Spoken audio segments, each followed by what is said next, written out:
नमस्कार. पत्रकार हेमंत सुशीला श्रीराम जोशी, तुमचं मी इथे मनापासून स्वागत करतो. नवपरिणीत जोडप्याला लग्नापूर्वीच काही लग्नातले किंवा विवाहानंतरचे बारकावे माहीत असायलाच हवे, पण ते अनेकांना माहीत नसतात. त्यातून अनेकदा स्फोट होतात. म्हणजे लग्नापूर्वी ते त्यांची प्रेम प्रकरणं एकमेकांना सांगून मोकळे होतात, किंवा कुठे कुठे आम्ही लग्नाआधी कशी लपाछपी खेळत होतो, कोण कोण लपत होतो हेही सांगून टाकतात. त्यामुळे गोंधळ निर्माण होतो. ज्या पद्धतीनं हे बारकावे त्याच पद्धतीनं राजकीय बारकावे जर तुम्हाला नेमके माहीत करून घ्यायचे असतील तर माझे व्हिडिओ बघत चला आणि त्याची नोंद ठेवत चला, म्हणजे तुम्हाला ते नेमकं काय आहे कळेल. जळगाव जामोद हा बुलढाणा जिल्ह्यातला एक सातपुड्याच्या पायथ्याशी असलेला विधानसभा मतदारसंघ. फार तर विदर्भातल्या मतदारांना तो ठाऊक असेल.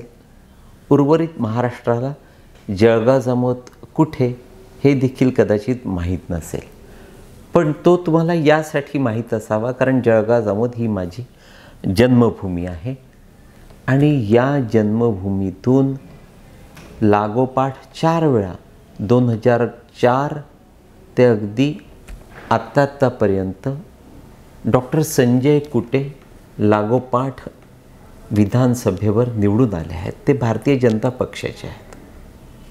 खरंच कौतुक वाटतं की जी माणसं कुठलाही राजकीय बॅकग्राऊंड नसताना लागोपाठ निवडून येतात. गिरीश महाजन देखील मला असं वाटतं आता 7व्यांदा विधानसभा लढवत आहेत. थोडक्यात काय तर थेट 6 वेळा ते विधानसभेवर निवडून आले आहेत. हे डॉक्टर संजय कुटे त्यांनी जो विकास साधला त्या भरोश्यावर निवडून आले. ते आमच्या या राजकीय वर्तुळात थेट देवेंद्र फडणवीस यांचे उजवे किंवा डावे हात ओळखले जातात. आपण उजवा हात त्यांना समजूया कारण डाव्या हातानं ढुंगण धुतलं जातं. तर असे हे संजय कुटे सहजासहजी लागोपाठ निवडून आलेले नाहीत. त्यामागे त्यांची जी काम करण्याची हातोटी आणि विकास साधण्याचा जो वेग आहे त्यातून ते सारं घडलेलं आहे. वास्तविक फार पूर्वी जळगाव जामोद विधानसभा मतदारसंघ हा शेतकरी कामकरी पक्षाचा बालेकिल्ला होता, पण त्यांच्या हातून विकास घडत नाही म्हणून हा मतदारसंघ काँग्रेसच्या ताब्यात देण्यात आला. श्रद्धा टापरे तिथून आमदार झाल्या, पण त्यांनीही व्यक्तिगत कुटुंबाच्या भल्यापलीकडे काही केलं नाही म्हणून त्यांना डावलण्यात आलं आणि कृष्णराव इंगळे या उच्च शिक्षित माळी समाजाच्या तरुणाच्या हातात हा मतदारसंघ देण्यात आला. ते आमदार झाले. त्यानंतर हेच ते कृष्णराव इंगळे जे भुजबळांच्या संगतीनं त्या शिवसेनेला सोडून बाहेर पडले होते, बंड केलं होतं. पण कृष्णराव इंगळे यांनी देखील व्यक्तिगत स्वार्थापलीकडे त्या मतदारसंघाकडे बघितलं नाही. जळगाव जामोद हा सतत भकास, उदास, भयावह आणि विकास न झालेला असा मतदारसंघ आणि हा मतदारसंघ या पद्धतीनं जो विकास त्याचा खुंटला त्याला श्रद्धा टापरे आणि अर्थातच कृष्णराव इंगळे जबाबदार होते. मतदार कंटाळले आणि त्यांनी कधी नव्हे ते भारतीय जनता पक्षाच्या ताब्यात हा मतदारसंघ दिला आणि अगदी लहान वयामध्ये डॉक्टर संजय कुटे आमदार झाले. ज्या फार कमी नेत्यांनी, आमदारांनी देवेंद्र फडणवीस सत्तेत आल्यानंतर त्यांचा सकारात्मक उपयोग करून घेतला त्यापैकी एक संजय कुटे. त्यांनी विविध योजना कायम फडणवीसांच्या समोर सादर केल्या. फडणवीसांनी त्यांना पैसा दिला, मंजुरी दिली आणि बघता बघता या मतदारसंघाचा ज्या पद्धतीनं, ज्या वेगानं, ज्या झपाट्यानं डॉक्टर कुटे यांनी विकास साधला, त्यातूनच त्यांना हे सातत्यानं यश मिळत आहे.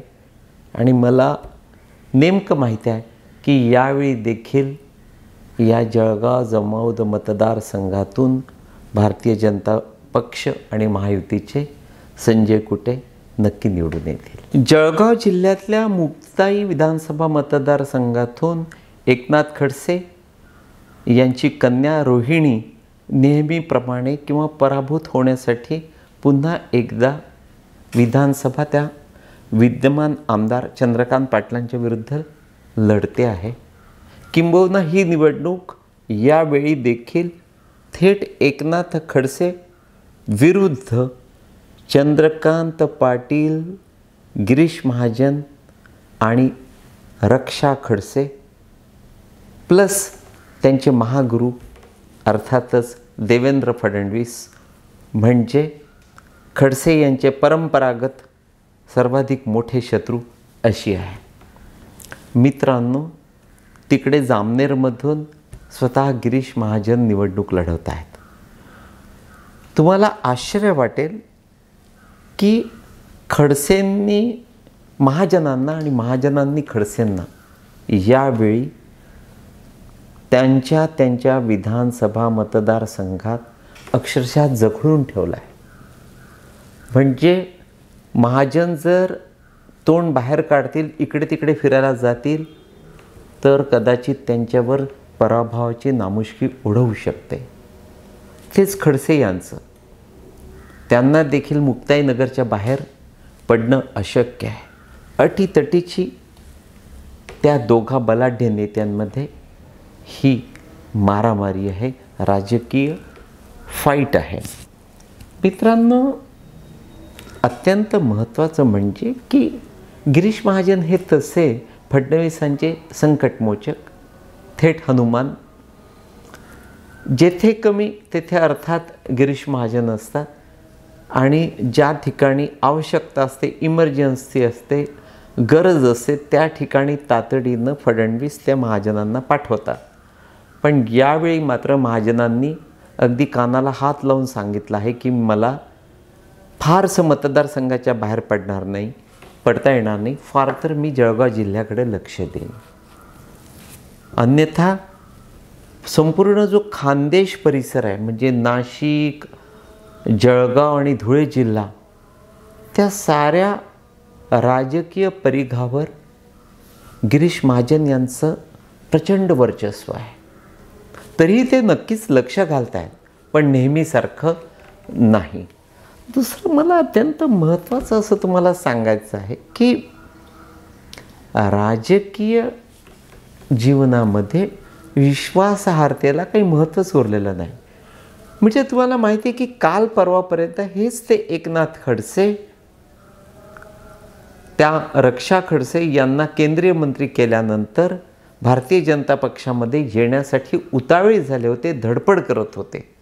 आणि त्यांचा हा सारा केविलवाणा, किळसवाणा प्रकार शरद पवार अगदी उघड्या डोळ्यानं बघत होते. पण ज्या नेत्यांच्या मार्फत या एकनाथ खडसे यांनी भारतीय जनता पक्षामध्ये प्रवेश करण्यासाठी प्रचंड धडपड केली, त्या साऱ्या प्रभावी नेत्यांना अगदी एकनाथ खडसेंसहित मोदी आणि शहा यांनी धुडकावून लावलं. कारण हेच ते एकनाथ खडसे प्रवेश घेताना मवाळ वाटतात आणि प्रवेश घेतल्यानंतर भारतीय जनता पक्षाच्या दृष्टीनं झाळ ठरतात, डोकेदुखी होतात.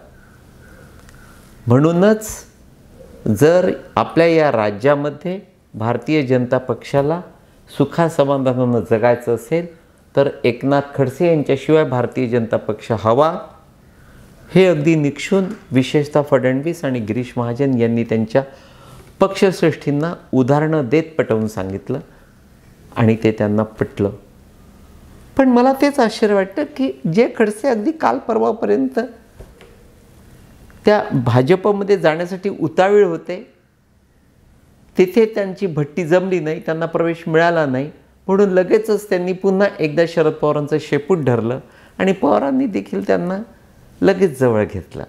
थोडक्यात काय तर पवारांची पण भूमिका केविलवाणी आणि अर्थातच खडसे यांचं वागणं तर अत्यंत लाजिरवाणं. रक्षा खडसे यांनी अनेकदा रोहिणी खडसे आणि शशवूर एकनाथ खडसे यांना सांगितलं आहे की आपला पिंड भाजपच आहे, भारतीय जनता पक्षाच्या बाहेर विचारसरणी आपल्याला न पटणारी न रुजणारी आहे.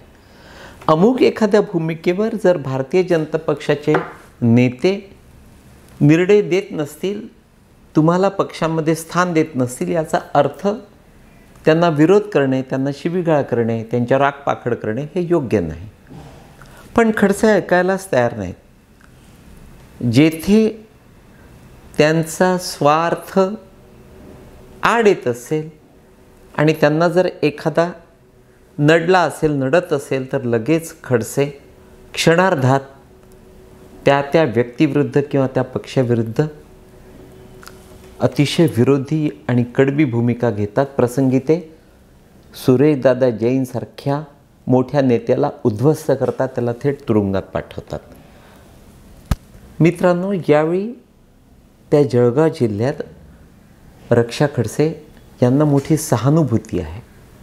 दुसरा आणखी एक महत्त्वाचा मुद्दा जो तुम्ही लिहून ठेवायला हवा, जळगावचे राजू मामा भोळे, त्यानंतर चोपड्याचे चंद्रकांत सोनवणे आणि भुसावळचे ते संजय सावकरे, तिघेही महायुतीचे उमेदवार नक्की निवडून येणार आहेत. आता आणखी एक आश्चर्य सांगतो.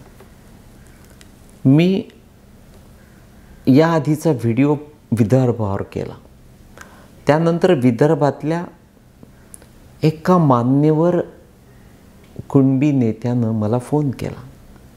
त्यानं सांगितलं की भाऊ, तुम्ही वस्तुस्थिती सांगितली आहे, म्हणजे आमच्या मराठा कुणबी समाजाचं जे मनःपरिवर्तन किंवा जो निर्णय आम्ही घेतो त्या पाठीमागे शरद पवारांची फार मोठी अदृश्य शक्ती असते. भारतीय जनता पक्षाला, विशेषतः त्यांच्या विदर्भातल्या गडकरी फडणवीस पद्धतीच्या किंवा बावनकुळे यासारख्या नेत्यांना मला ते सांगायचं आहे की हे जे ऐन वेळी दगा देणारे तुमच्याच महायुतीचे काही नेते आहेत, ज्यांनी तुम्हाला याआधी लोकसभेला तोंडावर पाडलं आहेत, ते पुन्हा एकदा तुम्हाला विधानसभेला देखील विश्वासघात करून मोकळे होऊ शकतात. त्यांच्यावर बारीक नजर ठेवून त्यांना तिथल्या तिथे वटणीवर आणणं अत्यंत गरजेचं आहे. आता एक आणखी छान मुद्दा सांगतो. हरियाणा विधानसभा निवडणुकांच्या निकालानंतर किंवा त्यापेक्षा मला असं वाटतं की उद्धव ठाकरे यांच्या त्या वक्तव्यानंतर की महायुतीनं सुरू केलेल्या साऱ्या योजना बंद करण्यात येतील, या त्यांच्या वक्तव्यावर किंवा आणखी कुठला मुद्दा असू शकतो, मी फार डीपमध्ये गेलेलो नाही, पण विधानसभा निवडणुका लागण्याआधी काही महिने आधी, विशेषतः लोकसभा निवडणुकांच्या दरम्यान, त्यानंतर आपल्या या राज्यातले कानाकोपऱ्यातले अनेक शासकीय कर्मचारी, अधिकारी माझे मित्र आहेत, ओळखीचे आहेत, त्यांच्याशी माझं बोलणं होतं, त्यांच्याकडून मी अनेकदा माहिती घेतो. ते सारेच्या सारे महायुतीच्या विरोधात होते आणि महायुती विधानसभेला देखील भुईसपाट होणार आहे हे ते अगदी बेंबीच्या देठापासून ओरडून मला सांगत होते. पण तेच अधिकारी जे मला विरोधात सांगत होते त्यांचं मनःपरिवर्तन झालेलं आहे.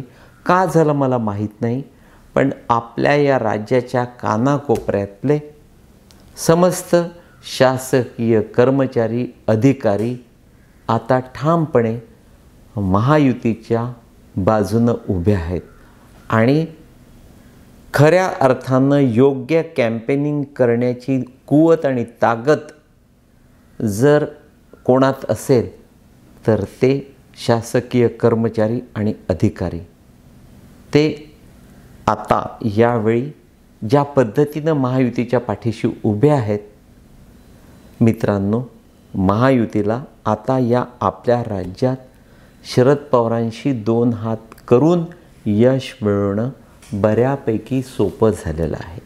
तूर्त एवढंच. नमस्कार.